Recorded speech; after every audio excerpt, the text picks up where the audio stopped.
Hello everybody and welcome back, and the party are here on the edges of Radleb Woods, and they thought they would help the area by cleaning up some bandits, and the bandits nearly cleaned them up.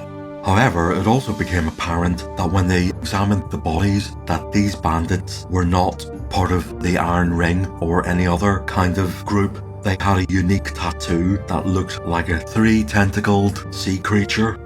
This is new, so they look over the camp trying to search for any clues. They don't find anything, but they do find a lot of platinum pieces, a couple of fine looking bits of jewellery, and a scroll of protection from lycanthropy. I haven't seen that before, but I did roll all of that up from the random treasure tables, this kind of stuff.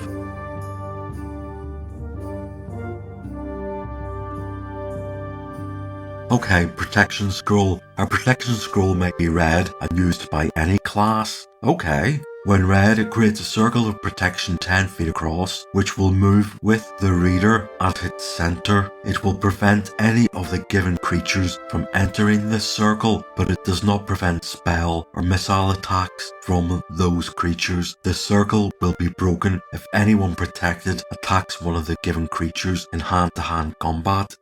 Oh, protection from lycanthropes. When read, this scroll will protect all of those within the circle from a variable number of lycanthropes for 6 turns. The number of lycanthropes affected varies according to their type. Okay, that will go into the pockets of somebody. The party got pretty well damaged, so what they also have to do is heal up. But what are they going to do with 21 bodies? They're going to have to burn them on some kind of bonfire, so that will take some time to organise. So it's going to be the next day before they make it to Kelvin, and they're going to have to spend at least a couple of days there to rest and heal up and set off again. They are going by boat to Specularum, and they finally make it to the big city. The party do catch a ferry to Specularum. It isn't the one they thought they would get. They're behind by a couple of days. This is the Volaga River, which I'm assuming is this one here. It seems to go all the way down to Specularum along the city's east coast.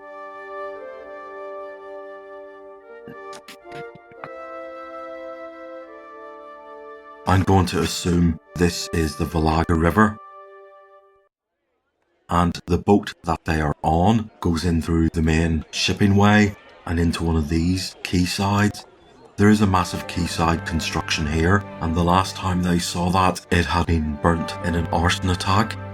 Baron Vorloy is building this as a rival to bypass paying rent for the quaysides owned by the Radu family, and construction is still underway.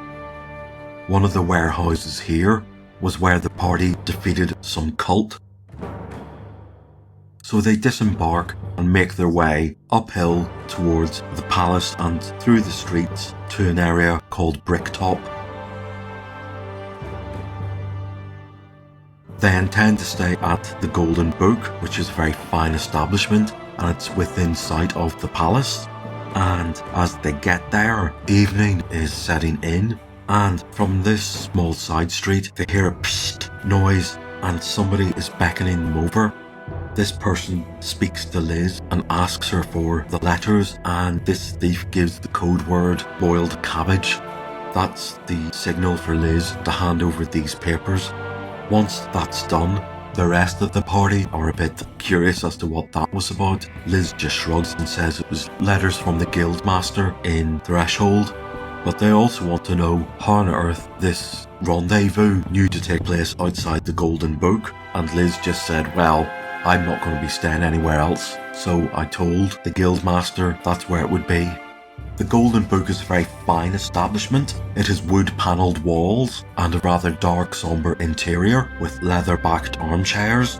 The staff dress in suits and call everybody sir and madam, and the party inquire if there are any rooms. There are, because it isn't really a place that people stay in, so the rooms are generally more vacant than filled. They also ask if they can be directed to the whereabouts of Baron Vorloy, where his estate might be.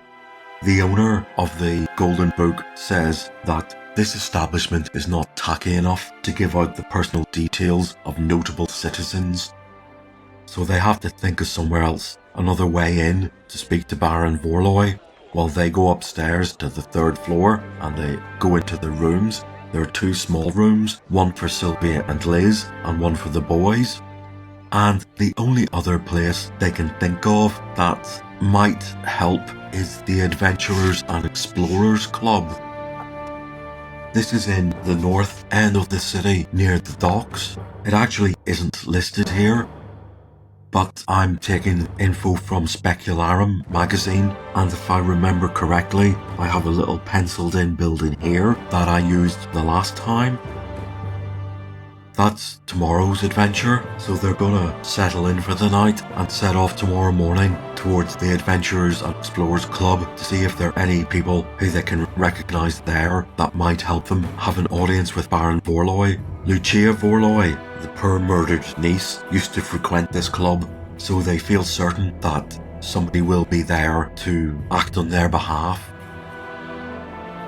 When they get to the club in the next morning, they are greeted by the owner, Valerio Iantis, and he recognises Liz and Sylvia from before, and he remembers all the deeds of, well, the shenanigans that went on in the city last time, and he asks, what is their business here today?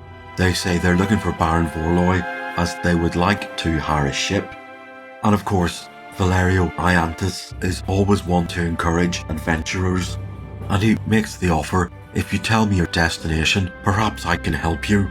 And it's Malin who blurts out, the Isle of Dread. Donard elbows him. Malin retorts, we're among friends. Not always, Valerio says quietly, come and see. He takes them through several rooms to a glass box on a plinth.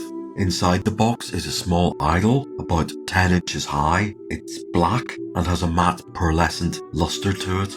You've seen this before, Valerio half asks and half states. I think so, says Liz. We have, confirms Sylvia. Liz and I have had to steal it from a small temple underneath the city. Why? Asks Valerio. Because our young mage here was kidnapped, and it was the price of his return, Sylvia continues. I didn't know that, Malin says.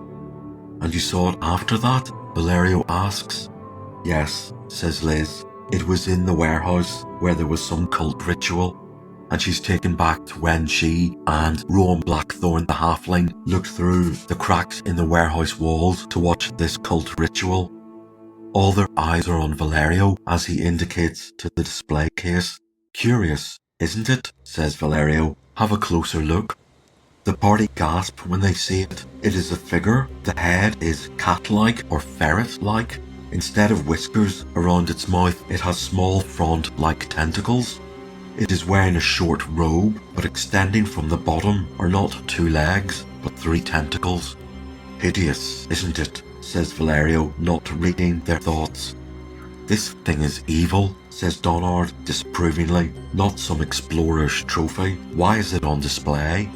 It's been sanctified, says Valerio. Several high-ranking patriarchs and matriarchs spent much time working on it. Many people have taken an interest in this cult, including Young Lady, different rival thieves guilds. What do we know about it and the cult? Asks Carrick. Nothing, says Valerio flatly. Nothing, apart from the obvious. Which is? Asks Donard. Perhaps your dwarf would care to appraise it, Valerio says. Carrick sticks his face up to the glass case. If it wasn't so tall, I would say it was made of pearl, black pearl. Malin gasps, because the letter with his treasure map mentioned a black pearl. But such a pearl would have to be. Carrick holds up his stubby but incredibly dexterous hands, this big, 10 inches across. Yes, it is made of black pearl, correct, confirms Valerio, but if you look at it closer, it is made of several bits. The joins are so exquisite, it's hard to see them. Some estimate it could have been made of a pearl yay big, and he holds up his hands about 6 inches apart. That is still monstrous for a pearl, says Carrick in wonder. But why is it black? Asks Malin. Because, young mageling, says Valerio, Pearls are made by oysters secreting a substance over a single grain of sand. This pearl is black because the oyster feeds on black food, and the black food feeds on the sustenance in black sand, and the only place you get black sand is from a volcano near the sea. The Isle of Dread, Malin gasps.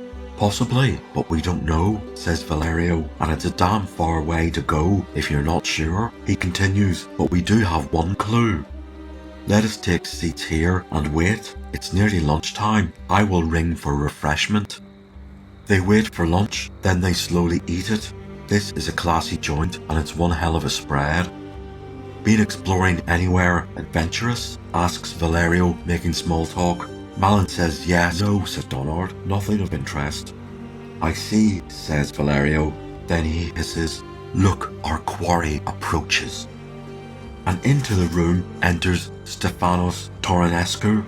Stefanos Toronescu is a bit taken aback at the sight of the party. Oh, he says, it's the hero who saved my poor cousin from the gallows over the wretched murder of that courtesan. Come back to visit the scene of the crime?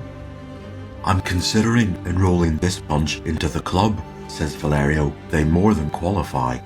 I'm sure you do, Stefanos agrees amiably. And you've all grown up a bit since the last time. Travel broadens the mind, they say, but it also drags you closer to the grave. He laughs at his own joke. He turns to Valerio. But why here and not in your office? Valerio coughs. I don't have 5 chairs and a table for such a spread, and this room is quiet. It is a fine spread, says Stefanos. Don't let me spoil it. He gives a small wave and continues onward to the glass case. Valerio puts a finger to his lips for silence. They watch in wonder as Stefanos stares at the idol in the case. Sometimes he mutters things. Then, after it seems the party have held their breath beyond passing out, he turns, staring straight ahead as though the room is empty as his expression. He walks methodically out of the room. Everyone inhales. What was wrong with him? Asks Liz. I'm guessing, says Donard perceptively, that he has been to this isle. We don't know, Valerio answers gravely, but he went on a sea journey for many months just after you left the city. He came back 2 weeks ago, and he has performed that little act several times, same time each day. Where are you staying? Valerio asks. The Golden Book, Liz says enthusiastically. Valerio wonders. I think that should be excellent. It has a couple of private dining rooms, and it's a bit beneath the Baron and his lordship, but that means they probably won't be recognised. Good call, he says. Thank you, says Liz, unsure about that endorsement. Her fantasies about rubbing shoulders with the rich and important takes a little knock bit by bit. They return to the Golden Book with a lot to think about. As they enter the sombre wood-panelled establishment, Liz is ashamed that Baron Vorloy would consider this beneath him. Well, I just have to climb higher, she thinks. Each of their rooms has an ensuite bathtub. They order gallons of hot water and soap. As it nears dinner time, Donard emerges from the boys' room. Sylvia and Liz are already standing in the upper landing. Donard is wearing a finely tailored waistcoat with a striking blood-red shirt. He cleans up very well. You look very smart, says Sylvia. As do you, the cleric replies. Sylvia is wearing a long jacket, pale blue, embroidered with climbing ivy in silver threads. Liz is wearing a full ivory-coloured dress with a pink velvet corset studded with pearls. Where are the others? She asks. Malin has already gone downstairs, says Donard. Carrick is still busy plaiting gold rings into his beard. Shall we go down? Sylvia asks. If we are going to enter a room for dinner, we might as well do this properly, says Donard. His hands are thrust into his pockets and he rocks back and forth on his feet awkwardly.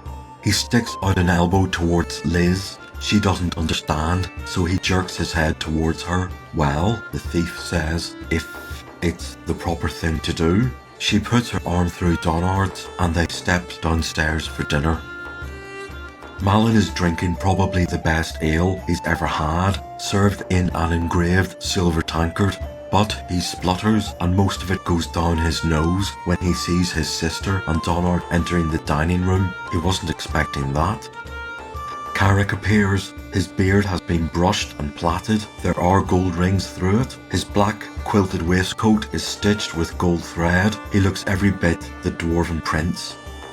The city, in summer, is hot. It's further south than Threshold, and it doesn't benefit from any wind or shade from the mountains. In this world, the clock is measured in words: dawn, dusk, noon, evening, and so forth. People just know when dinner time is because everyone has grown up with it. They seem to do things differently in the city. Liz is sitting on a windowsill looking at the street below. Are they late or are we early? She asks. I suppose it doesn't matter if you don't have to get up in the morning to work, Malin replies. Liz fans herself with a napkin. Anyone from the street looking up would think she was a serving maid skiving off her chores. Real ladies don't act like that. She looks up the street to where the palace rises upon its hill. It looks cooler up there. Eventually she sees Valerio, Ianthus, and two gentlemen come around the street corner. She remembers Baron Vorloy's face. She jumps off the windowsill. They're coming. She starts to fix and smooth her clothes. Aye, says Carrick, but is dinner coming? I've heard these gentlemen like to talk for hours before they ring the bell.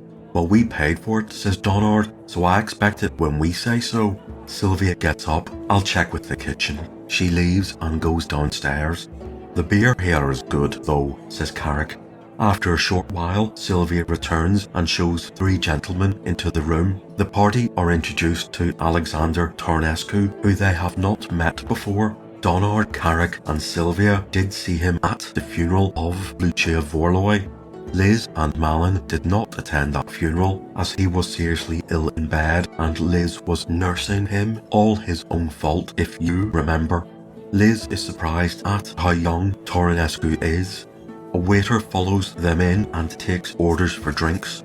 They are not long seated when there is a knock at the door. Three waiting staff enter with platters of food. It's a small feast. Ah yes, says Alexander Tarnescu enthusiastically.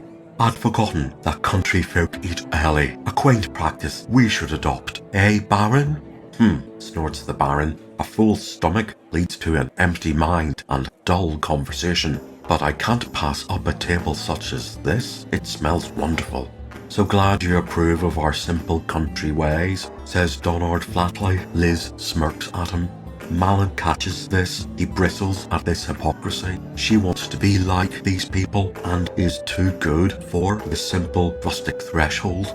Do any of the ladies in your house need staff? He asks. My sister is looking to learn more about life in the city. Baron Vorloy just shrugs and says he'll ask his wife. Liz scowls at her brother. We invited you here, says Sylvia, as we might be able to help each other. I'm sure we have a lot of business to discuss. Quite right, says Valerio. Malin takes out the map and the letter. Vorloy takes the letter. I can't read this in this light. What does it say? Malin describes how Rory Barbosa sailed south for 7 days to the Thenigoeth archipelago. He's unsure how to say that. He went westward. They were beset by storms. Some of the locals were friendly and there was good trading, but the further west they went, people became hostile and it was unsafe to land. I'm sure they were running low on water, says Vorloy gravely. Malin continues. According to Barbosa, they went to an island with some locals. It has a huge wall that cuts the village off from the rest of the island. And there's meant to be an ancient civilization and vast riches and a famous black pearl. When he is finished, there is silence. Tarnescu turns to Valerio. And you think my cousin Stefanos has been to this island? Valerio just nods. Donard turns to Baron Vorloy, who he knows to be a man of ships. 1 week of sailing is no great distance. This must be a busy trade route. Why is this island so mysterious? The truth is, says the Baron, trade is not that good, unless, as this pirate writes, you're after pearls. There is one small island that has given up nearly all it has to offer. This letter must be old, it certainly looks it. The locals are hostile, as is the rocky coast. There are very few places to land, and you need an excellent pilot to navigate. I would not invest in a ship and crew to throw it away so easily for so little in return. I've heard stories of this island, says Tornescu. They say the coast is made of a cliff wall and that it sits shrouded in thick fog, utterly impenetrable. Yes, says Valerio, several ships do make the journey, and many don't return. Foolishness, snorts the Baron. But what of the sailors? Asks Sylvia. Drowned, most likely, says Valerio, or eaten by the local wildlife. Some might survive, she suggests. You may have a point, says the Baron. What do you mean? Asks Tornescu. Your cousin hired a ship and a crew from me. When he returned, he still had the ship and a crew, but they were not my crew. Explain, demanded Valerio excitedly. When Stefanos arrived back in port, there was a full crew, but I didn't recognize half of them. And the half that I did recognize, some, not all, were ill at ease. Would you say that around 20 of the crew were strange? Asks Donard. The Baron thinks. Why, yes. Yes, why do you say that? Donard describes the bandits on the road to Kelvin. When he finishes, the Baron says, I don't know what to make of that. Sailors are covered in tattoos of sea creatures all the time, krakens, mermaids. Were some of your crew part of the Iron Ring? Asked Sylvia. Nonsense, says the Baron, the very thought of it. Oh dear, says Tornescu. Everyone stops to look at him. He continues, the Duke had a plan to punish many members of the Iron Ring. It would also free up some room in his overcrowded prisons. I can see where this is going, says Carrick. In fact, I, continues Tornescu, was part of the council who put together the plan. We sent a ship of these criminals off to one of these islands several years ago. They had some supplies and some weapons, and we left them there. The plan was they would either be killed, or if they survived, they would tame the locals. Then we would follow up in a couple of years and, well, clean up. I never knew of this, exclaims the Baron. Well, you're not exactly in with the joke, are you? Has your cousin ever come back with a tattoo? Asks Malin. Tornescu's face blanches and gives such a look of disdain that answers that question. The conversation continues. They eat and put together all the pieces of the story they think are likely. Some strange cult worshipped the small idol, and both likely came from the Isle of Dread. Some convicts from the Iron Ring also became involved in this cult, but they have been dealt with. Stefanos Tornescu is likely to have visited the island and become infected, for want of a better word, and likely several crew members did too. Does he want to go back? Asks Sylvia. I don't know, says Tornescu. He spends more time at the club than with me. Valerio provides an answer. No, he has not expressed any desire to go back, but he is constantly telling others about its wonders and its riches. So he wants other people to go, Malin says. If you go to this blasted isle and find a way to free my cousin from this curse, I will reward you handsomely, says Tornescu. And you can find my crew too, says the Baron. I think something larger is at stake, says Valerio ominously. Whatever is on that island seems determined to leave it, or at least spread its influence to the continent, and it seems to have made a good start. There's a long moment of silence. We will need a ship, of course, says Donard, looking at the Baron. And a crew, the Baron replies. Neither come cheap, but I suppose we can see what we can do to help with costs, in part. There's a knock at the door. A waiter enters. He carries a small silver dish with a note folded upon it. A message for the lady. He looks at Liz. Liz rises. She unfolds the note and reads it. It seems I have a visitor downstairs. I'm sure I won't be long. Continue without me. Liz leaves the small private dining room and goes down to the main bar. The waiter gestures to the furthest, darkest corner where a figure sits in shadow. That's so thief-killed, she sighs to herself. She crosses over to the table and the thief gestures for her to sit. Lizette Carter, he says, this letter says so much about you. It is the letter her guildmaster gave to her. "Are you from the Silent Hands?" she asks. The man laughs. "You could say I am the Silent Hands. It's my guild and you all work for me." "How can you prove that?" Liz asks, feeling anxious. "Sensible question," the guildmaster replies. "I have this letter, and I also know the password you have been given is boiled cabbage." There is a pause as Liz wonders if she should press for more proof. The guildmaster breaks the silence. "You are going on a mission that is of great interest to me. How did you know that?" she asks. "It says so here, in the letter. Your brother is not the most discreet person in Threshold." "I suppose not," Liz mumbles.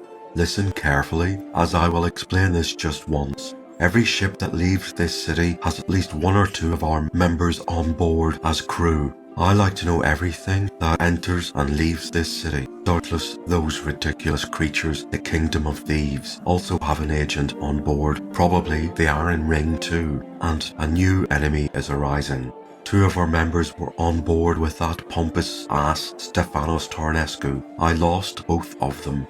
They never returned, yet an entirely new crew did. And it all seems to be tied together by that sea monster statue that sits in the Adventurers and Explorers Club. And I know you were involved in busting up the cult in that warehouse." "What do you want me to do?" Liz asks. "I will have 3 agents on board the ship you are to sail on," says the guildmaster, who seems to be one step ahead of everyone upstairs. 2 of these will remain secret, but they will protect you and your friends. The 3rd will make himself known to you." "How can I be sure it's him?" Liz asks. "First, he will probably mention boiled cabbage. Second, you will judge him on his appearance. Don't do that. He is as good as you. Well, almost." There is a pause as Liz wonders if she should ask more questions. "Don't let me detain you further," the guildmaster assures her. Liz returns to the room upstairs. Everyone has pushed their chairs away from the table. There is plenty of food left. They look up at Liz, expecting some kind of explanation, but she just sits and fills her plate. The evening has come to an end. The gentlemen stand, and Sylvia shows them out. "Well," says Carrick, "it looks like that map of yours has gotten us into something bigger than we thought."